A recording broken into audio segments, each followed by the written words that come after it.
Hello, আসসালামু আলাইকুম সবাইকে। আশা করি সবাই ভালো আছেন। তো এখন যে ভিডিওটা তৈরি করতেছি আসলে এটা হচ্ছে 30 গুড়া মোটর, এটা জেটু মোটর। তো অনেকে আছেন যে জেটু মোটর বিভিন্ন টাইপের হয়ে থাকে, 36 সোলটের আছে, আবার 48 সোলটের আছে। তো কীভাবে চিনবেন কোন সোলটের কোনটা?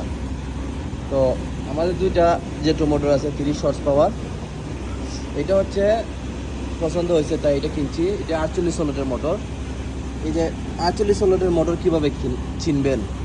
এই যে এই পায়াটা আছে না, এই পায়াটা জোড়া বলতে পুরাটা একটা প্লেট দিয়া জোড়া দেওয়া 48 সোলটের চিনার প্রধান একটা উপায়।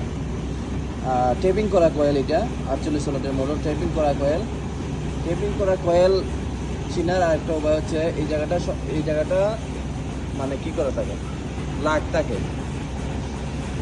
আর যেহেতু মোটর কীভাবে চিনবেন, এটা হচ্ছে প্লেন বডি। তো আমাদের একটা মোটর আছে, এটা খামরাঙ্গা মডেল। এই তিনটা স্টেপ থাকে যেটু মোটরের, তিনটা স্টেপ থাকে। আর এটা এই জায়গাটা এরকম থাকে ডিসকাভারটা। আর যেটু মোটরের প্রধান একটা বৈশিষ্ট্য হচ্ছে এটার ফ্যান কাভারটা এরকম থাকে।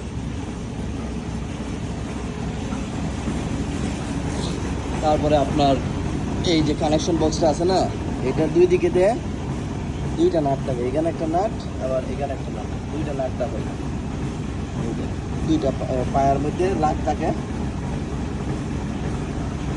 এটা হচ্ছে আপনার 48 সোলটের মোটর, 30 হর্স পাওয়ার, 30 গুড়া।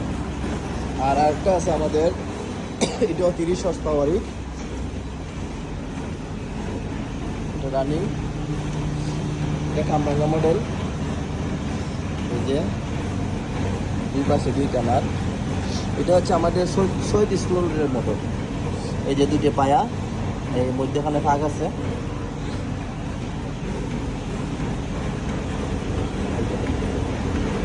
মধ্যখানে ফাঁক আছে 36 সোলটের।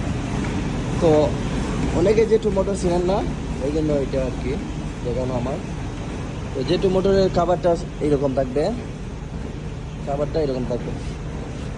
আর যেটু মোটর ইউজ করতে খুবই মজা আছে। মানে যারা ইউজ করেন তারা অবশ্যই জানেন যেটু মোটর এগুলা 30 হর্স পাওয়ার, কিন্তু এগুলা ক্ষমতা এতটুকুই যে আপনার 40 গুড়ার ক্ষমতা। এটা 30 গুড়া, কিন্তু 40 গুড়ার লোড নেয় মোটরগুলা, এবং বিদ্যুৎ সাশ্রয়ী। আপনার যেটু মোটর প্রায়গুলাই আপনার এই 10, 11, 12 ফ্রিতে অ্যাম্পিয়ার নেয়, এবং লোড অবস্থা 30, 31। আমাদের এইটা ফ্রিতে নেয় 10, 11, আর লোডে নেয় আপনার 30, 31 এরকম নেয়। এগুলা খুব বিদ্যুৎ সাশ্রয়ী হয়, বিদ্যুৎ খুবই কম খায়, যার কারণে আমরা ইউজ করে মজা পাইছি, যার কারণে আরেকটা নিছি। এটা যেহেতু মোটর এক কথা অসাধারণ। তো যারা নতুন মিল দিবেন চিন্তা ভাবনা করতেছেন, অবশ্যই যেটু মোটর কেনার আমার রিকোয়েস্ট রইল, যেটু মোটর কিনবেন অবশ্যই যদি চায়নার মধ্যে কিনেন। এটা চায়না, কিন্তু অরিজিনাল চায়না যেটু মোটর, অরিজিনাল পায়া এবং অরিজিনাল কয়েল দেখে কিনবেন। আর টেপিং করা কয়েল হলে তো আরও ভালো হয়। টেপিং করা কয়েল হলে এগুলো ইনসুলেশন খুব ভালো থাকে, পুরার সম্ভাবনা খুবই কম, কয়েল যাওয়ার সম্ভাবনা খুবই কম থাকে। আপনারা যেটু মোটর কিনলে অবশ্যই দুইটা সোলটই ভালো, 38 সোলট, 36 সোলট আর 48 সোলটে। তো আমাদের একটা 36 আছে, এই জন্য 48 সোলটে নেওয়া আর কি। আপনারা চেষ্টা করবেন যেটু মোটর নেওয়ার জন্য।